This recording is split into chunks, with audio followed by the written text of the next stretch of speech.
আসসালামু আলাইকুম। আজকের ভিডিওতে আমরা আলোচনা করব এনজাইম হজমের জন্য কেন এত গুরুত্বপূর্ণ। এনজাইম হলো একটি জৈবিক অনুঘটক যা শরীরের রাসায়নিক বিক্রিয়াকে দ্রুত করে কিন্তু নিজে ব্যবহৃত হয় না।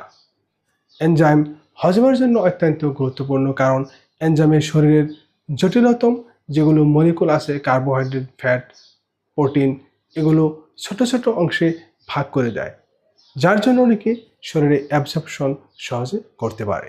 এনজাইম ছাড়া খাবার ঠিকমতো হজম হয় না, ফলে পুষ্টির অভাব, পেট ফোলা, গ্যাস, এমনকি অস্বস্তিকর অনুভব হয়। আমাদের হজম দুইভাবে হয়, একটি হলো যান্ত্রিক, যেটা নাকি আমরা মুখের চিবানো, পাকস্থলীর নড়াচড়া, মুভমেন্ট।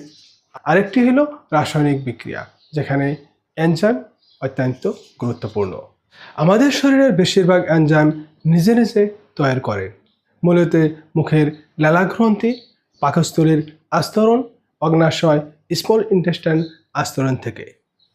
সাধারণত vitamin B, zinc, magnesium, protein আর পাকস্থলীতে থাকা অ্যাসিড পর্যাপ্ত পরিমাণে পানি পান করলে এনজাইম উৎপাদন বাড়াতে সাহায্য করে। কিছু খাদ্যবস্তু আছে যেগুলো এনজাইমের সেরা সোর্স, যেমন আনারস, পেঁপে, কিবি, অ্যাভোকাডো আর কাঁচা মধু। ফার্মান্টেড প্রোডাক্ট যেমন দই, কেফির, এগুলো আপনি যথেষ্ট নিয়মিত পরিমাণে খান, যেগুলো নাকি আপনার হজম প্রক্রিয়াটা ভালো রাখতে সাহায্য করবে। এর সাথে আপনি কাঁচা বা আপনি অল্প সিদ্ধ সবজি খান আর ফলমূল খান।